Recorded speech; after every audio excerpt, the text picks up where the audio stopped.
Today we will discuss about the steps of counseling, because counseling is a process.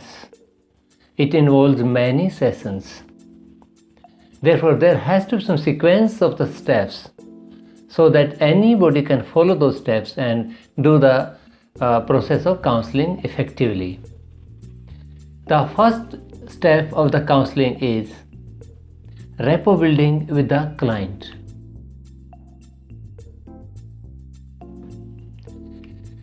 Client is very important for the counselor because all the things are being done only for the client. Therefore, we need to develop a good rapport with the client so that client becomes open up and also start sharing the things with trust. We need to win the trust of the client to have good rapport with the client, and we need to identify some of the common elements and use mirroring technique in order to develop good rapport with the client. Once a rapport is developed, then the defenses are broken or minimized. Sometimes they are entirely broken and sometimes they are minimized so that you can have authentic information from the client. The second step is information collection.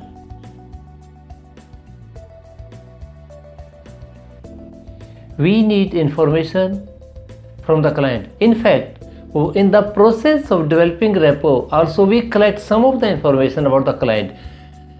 Still, we need more specific information, and all the sources like direct sources or primary sources using the client to express all the concerns and all the information whatever you require from the client regarding health, regarding social behavior, regarding academic information, regarding career related things, regarding family, anything, whatever you think is relevant for the client, you collect all those information and simultaneously also ask about the issues which the client needs to address and the possible changes clients wants in the life after resolving those issues effectively. So we will be using direct and indirect method. Indirect means secondary data. If there is any report about the client, maybe some health report, some academic report, whatever available data is there, we can use that as well with the client so that we have sufficient information about the client. Problem in fact is a solution in disguise, and when you have lots of data, then definitely you can peep through the data and have some smell of the possible solution. With your facilitation, the client will definitely go to that extent. Third, at the next step, you can say, now let the client express.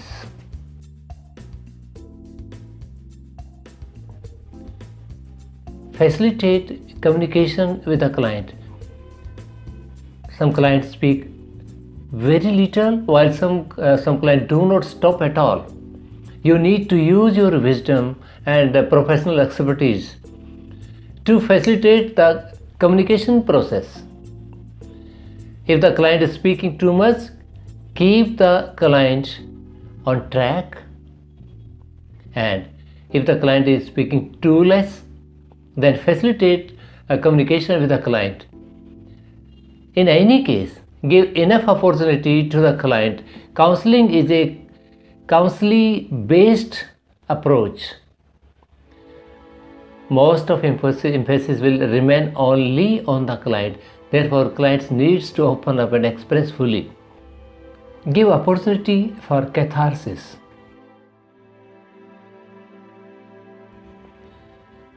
Client comes to us with the purpose to have some assistance in resolving some of the issues, and many times they are emotional issues. There are lots of blocked energies inside, blocked information, blocked emotions inside, and when a rapport is good and you are allowing a client to speak with you, then there is every possibility that the client may start doing some ventilation process, some catharsis starts taking place. If that is the case, allow the client to have good catharsis so that his mind becomes light and starts participating with a more positive mode in the process. Confirm whatever you receive. Means when the client says something to you and you are listening to the client, you need to confirm that message. Always confirm the message. You may use your body language by nodding your head, or you can simply say yes, oh, something like that, or you can speak a few words in between. Sometimes you need to speak a bit more, but always make sure that the client is understanding that you are understanding him properly. Clarification and reframing. It is important to clarify whatever is not clear, but sometimes even the concept is clear. Even then, we ask the client to give some clarification on that. We reframe the message given by the client and present to the client and let the client speak a bit more on that.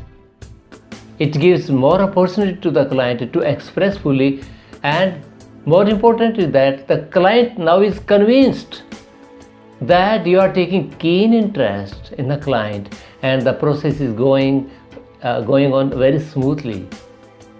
Reinforce the data. Sometimes we need to give some additional information to the client. We always emphasize that the process is counseling based. Still, if there is some technical information required in the process for which you have more information, you can always reinforce the information by giving your inputs. That is important, and that will be taken in the good spirit by the client as well, because now the client thinks that I am wiser and more knowledgeable with your inputs. Introduce interventions.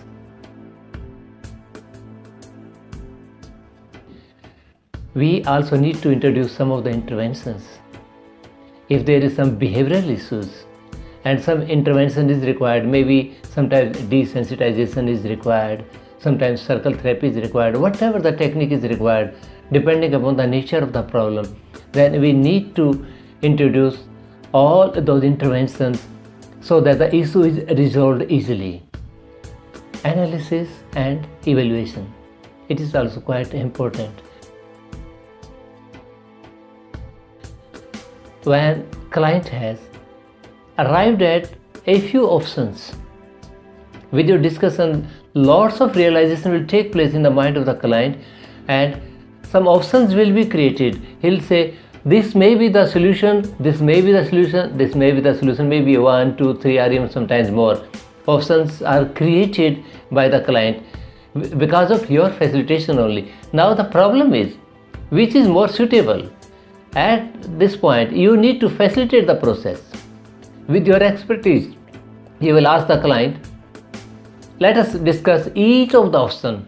Option number 1, what are the good things in it and what are the limitations of these options? Like this, discuss all of the options. And whatever you discuss, make note of that so that you can compare that later on. When you have options totally analyzed, then ask the client to choose which is more appropriate. Definitely, he will arrive at some solution. Maybe option A or option B is prioritized more. It means then prioritization will start taking place. The client now knows which is more important or more suitable and what is next. Like this, the client will make up mind for the solution. Then decision making and follow planning. After doing all the prioritization, let the client take decision for the most suitable action plan or most suitable solution And for that solution, if client needs your help to prepare some action plan, or you want him to do something and you want to prepare some action plan for follow-up activities, we need to do that as well. So counseling is a process. It starts with the introduction of the client and continues even up to the follow-up activities. Merely taking decision is not enough.